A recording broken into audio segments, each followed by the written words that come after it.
Yo, how's it going, guys? Before we start today's video, I just want to mention that my Discord server is going through a revamp right now, and the link is in the description below and probably the top of the comment section. And we got a new logo for the channel. Let me know if you guys like it better than the old one. I personally like it a lot better, showcases the 2602 part a little bit more.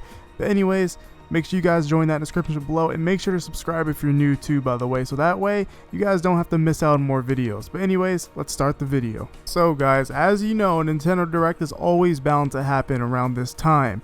And recently there's been so much talk about Smash reveals and whatnot happening, and some other games that we might see in this Nintendo Direct. And there's a lot of things I'm personally looking forward to, and I kind of just want to show you guys my big brain, galaxy brain reads on what I think we're going to be seeing in the next Nintendo Direct. But the one big elephant in the room is the Pokemon Direct that happened recently, and I don't think that this Pokemon Direct deconfirms there being a Nintendo Direct. Because Pokemon and Nintendo are closely related, but Pokemon usually does its own thing for a lot of things, such as having their own Direct instead of being included in a Nintendo Direct most of the time. Usually they'll get mentions for their games, but other than that, it's not really like a big thing when Nintendo and a Pokemon Direct are close together, because they're kind of seen as separate at some times. Alright, now let's get into the big brain, galaxy brain reads like I mentioned. And first off, we're going to be starting with the Smash character, of course, because that's probably the thing most of you guys are looking forward to. It's probably what I'm looking forward to most, and I want to see a little bit more of some other games that we'll talk about later. If you guys keep up with the videos, you should know about the whole Cosmos thing pretty much going on, and why I think that character, and as well as Dante from DMC, to be in Smash.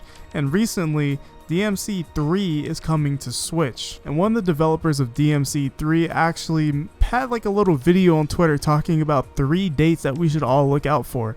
One of them was February 13th, I believe, and that could be the month that a DLC character drops for Smash, and they said something that was a little sketchy. At the end of the developer's Twitter video, they said, "I'm feeling motivated," about the February 13th date. And a lot of people say this could be reference to Virgil, who is a boss in the DMC series. And that's one of his quotes in the game, so it could just be that. Or it could be a hint for something bigger. Like, I don't know, Dante in Smash? Maybe with a Virgil, like, costume swap or something? I don't know. But all I know is I really have a big feeling about Capcom for some reason in Smash. Again, because so far we have Mega Man, Ken, and Ryu, so it's not far out there, it's just really like a lot of companies get really weird around times like these, and they start saying things and make people believe that they're going to be doing something that relates to Smash, or fans are just crazy and they just take it out of context and just go too far with it.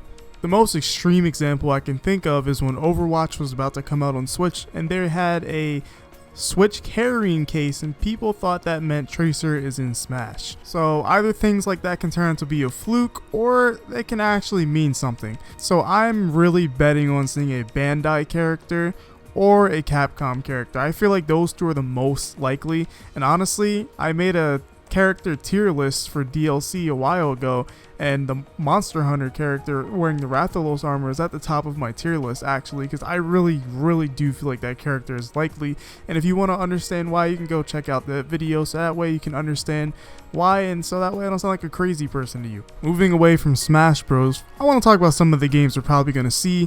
I'm just going to go quick.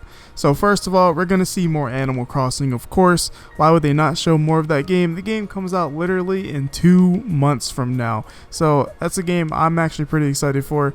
I've been playing that game for more than a couple years, honestly. Over a decade I've been playing Animal Crossing, because, it's just a fun and relaxed and chill game. I've always enjoyed it when I was younger, and I still feel like I probably would enjoy it now, so I'm going to be picking it back up. Also, we have to see more Xenoblade Chronicles Definitive Edition. If you have not played that game, you need to do yourself a favor and buy this game when it releases. Xenoblade is such a masterpiece series, and honestly, I feel like a lot of people need to experience Xenoblade. Xenoblade 2 sold pretty well, but Xenoblade 1 didn't sell that well, and it's probably the best one to many people. Personally, I enjoy 2 a lot, but we're not going to get into that. But that game, we're definitely going to see more of it, and we need to see more of it, because it just looks so good, and they're adding in cut content from the original Wii version that never made it in, so we got to see a little bit more of that. It's also been leaked that Xenoblade Chronicles Definitive Edition has a leaked release date, which is May 29th. And what other place would we even hear this information? A Nintendo Direct. So we definitely got to get one soon, because how else would they actually tell us about this? They wouldn't just shadow drop their release date now, would they? Especially since they treated it as a pretty big announcement in one of the Nintendo Directs over the summer. I also think we'll possibly see gameplay or more information about the No More Heroes 3 game dropping soon on Switch this year, actually, which is pretty exciting for a lot of people. It's a pretty niche franchise, but I hear it's pretty good. I haven't played it myself, but Travis is also another character that could make it into Smash potentially. And of course, we don't really know that much about most of the 2020 games. Of course, like I said, I mentioned games like Xenoblade, Animal Crossing, and we even have Tokyo Mirage Sessions port coming to Switch. But honestly, that's really about it when it comes to first party big Nintendo games, or second party even. So now I'm going to talk about what I don't think we'll see. I don't think we'll see more Breath of the Wild 2, actually. I feel like that's going to be another E3 thing, because Breath of the Wild is now one of Nintendo's like super prized possessions, and it's one of the most highest rated games ever, and it's just a really big thing. If you decide to put a Nintendo Direct, that's pretty cool. But last time we saw Breath of the Wild was E3 2019, and I also think we won't see more of Metroid Prime 4. I don't think we're gonna see that game for a long time, especially since it restarted development like I think a little over a year ago at this point. I don't think we're gonna hear much about that game. If we do, I'd love to be wrong, because I do want to see more about that game. But yeah, and of course Nintendo's gonna show off some of their third-party releases. The Outer Worlds is actually a really good game. I recommend you guys try that out, especially if you have Xbox Game Pass, which is like $1 right now, I believe. I don't know if that offer is still a thing, but it only costs $1 when I paid for it, and you can get Xbox Game Pass for like 3 months. But this is not sponsored, by the way. But yeah, The Outer Worlds is a game that's coming to Switch, so I think we'll probably see some stuff about that. And I'm personally interested to see how that game will run on Switch, because it's a pretty good looking game. It's not amazing looking, but it looks pretty good. And I'm interested to see how it gets downgraded on Switch and how changes, affect the game. So of course we'll see stuff like that, and probably more of that game Doom Eternal, which is the follow-up to Doom 2016. That's going to be on Switch, coming out the same day as Animal Crossing, by the way. So I won't be surprised if we see that. So also another big thing I want to point out is when a new Nintendo Direct is about to happen, the SKU listings usually get leaked, and there were about 12 new game listings. So this could mean there's about, 12 new games we might see during the new Nintendo Direct. It's gonna be happening soon, so that's really interesting. And we don't know the title or name of these games. They could be things we already know, but usually if it's listings like this, they're usually new games.